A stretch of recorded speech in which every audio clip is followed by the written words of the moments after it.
Hello there, friends and RC family. My name is Alec from High Noon Hobbies, and today on the channel we're going to be taking a look at a driver who's been practicing his four-wheel steer skills for quite some time now to see what it takes to get a perfect run in Class 3 at the North vs. South Utah RC Crawling Championship 2023.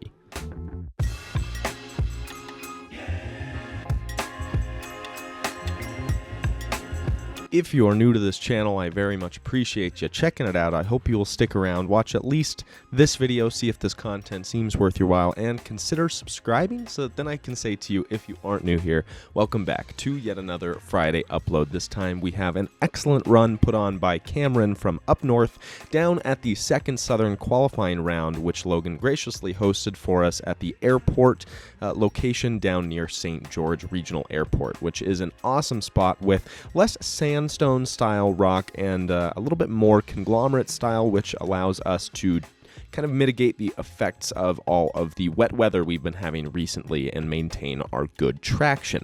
Now, before we get into this video, I do want to say if you want to find out more about Cameron's setup, how he's running his four-wheel steer, and also the setup of the truck itself, you can go over and visit Jinja Ninja RC on YouTube. I will leave a link to his channel in the description or somewhere up there, probably both, so that it's easy for you to find. Cameron does really great technical videos, much better technical videos than I do. So if you're looking to get into the weeds on how to set up your controller or how to set up your truck for maximum performance, I would definitely recommend checking out his channel. Now, Cameron is running the RC8X controller with I believe three different rear wheel steer modes that are selectable on the fly as he's competing, which works out really well for him. It seems to be improving his performance and his capabilities and really minimizing how much he has to think about four-wheel steer. I know that it sounds counterintuitive, but if you go check out his video on his channel, I think it'll make a lot of sense to you. As for his truck, I believe that he's running a Spare Time Hobbies chassis, although I'm not 100% certain. I will try to reach out to him, make sure that that is the chassis that is running, leave it down in the description, or fix it on screen if that's not what he's running. He's also running Desert Lizard shocks, which he has a video on his channel as well about how he sets those up. He's got brass rings in the wheels, which helps a ton in terms of keeping weight down low, which keeps the truck really planted. And obviously he's got four-wheel steer and dig running Capra axles, and I believe a Capra transmission, although again, not 100% certain on that one, and what seems to be a Fusion, I don't know if it's an SE or a Fusion Pro, but definitely looks like he's running something with the FOC on it. That is basically Cameron's preferred setup as it stands right now in 2023, and it is working excellent for him. So just wanted to give you guys that technical information before we got into the nitty-gritty of this video. I do appreciate all of you joining us here, and like I mentioned at the beginning, if you're new to this channel, I very much appreciate you checking it out. I hope that you will watch through this whole video, see if this is worth your while, and really do consider subscribing. Even if you don't want to subscribe, do give a like or a comment down below letting me know what I did well or what I didn't do so well at the end of the video once you have an opinion for yourself, and that really helps me. So I do appreciate each and every one of you who leave that comment, that feedback down below.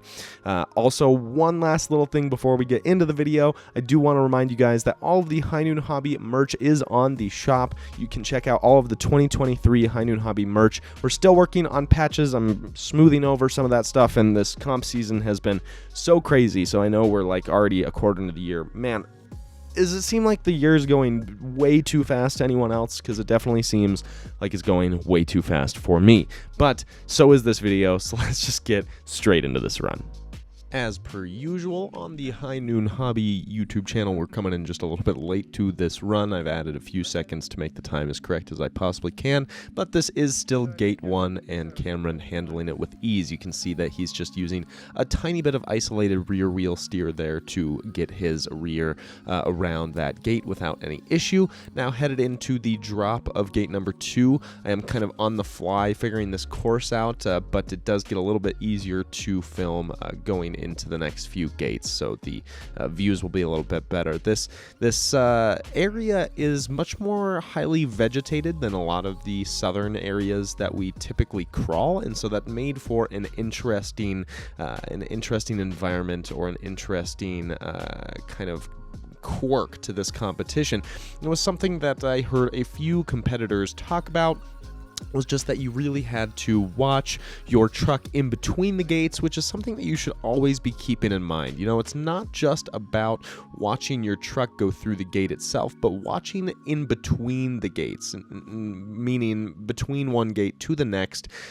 All that space, all that dead space is a lot of area where you could potentially make mistakes. And so you definitely want to make sure that you have a plan and that you keep your eye on your truck all the way through the course, not just on the gates themselves.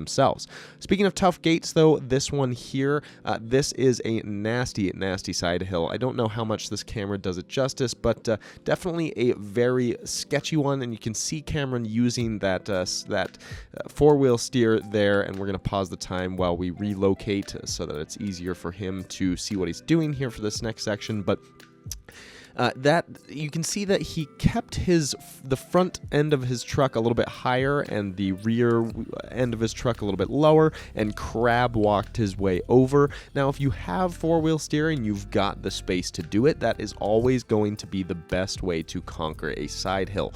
It keeps your truck as planted as possible, and it's really leveraging the existing weight bias on your truck and taking advantage of that as best it can. So Cameron did a great job there. Now, same thing here. You can see that he steered his rear axle away from that little undercut, and then at the very last second, as his rear axle was basically on the undercut, he steered back into it to give that tire traction and pull it up and over the undercut and onto the top of that cliff face.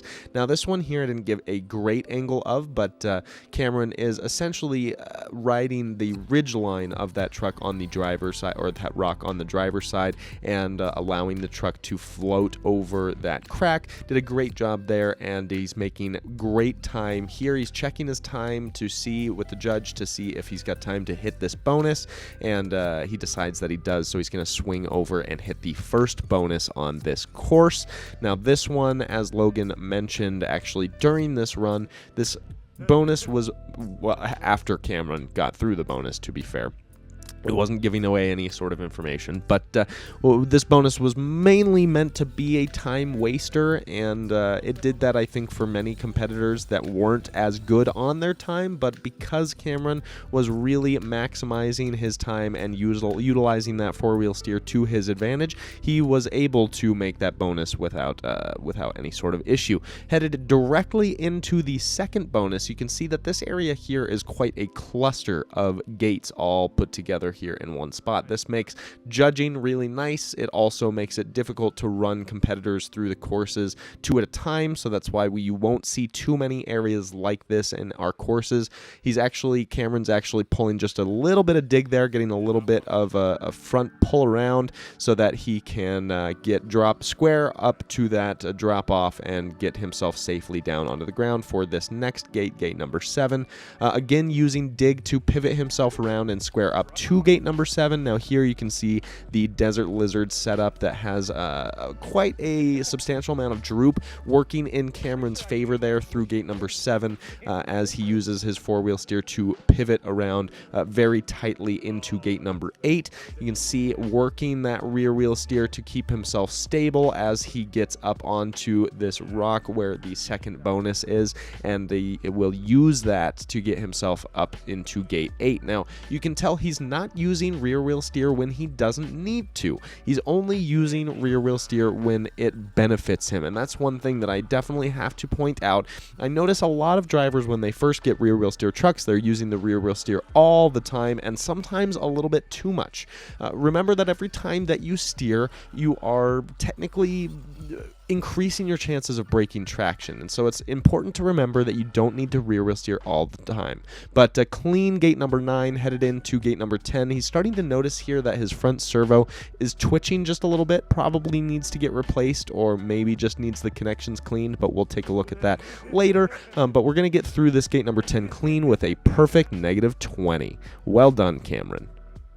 All right, folks, and that is all I have for you today. I hope that you enjoyed watching this perfect run by Cameron. Very, very well done, sir. And again, I do recommend you go and check out Ginger Ninja RC on YouTube, Instagram, not on Facebook, but he's in all of our Facebook groups. So if you join any of the Facebook groups that we've been recommending in past videos, I'm sure you'll see him in there working and finessing all of his crazy RC projects. So thank you all very much for watching. As I mentioned at the beginning in the intro, if you enjoyed this video, go ahead and give it a like. Subscribe for more content like this every single week. We are building this channel up. I'd love to make this a full-time gig, but right now, make very minimal amounts of money, barely enough to cover half a tank of gas out to a close RC crawling spot. So definitely this is a passion project right now, but all of your guys' support means a ton to me, and I really, really appreciate it. And all of us together are helping build this up into something even better. So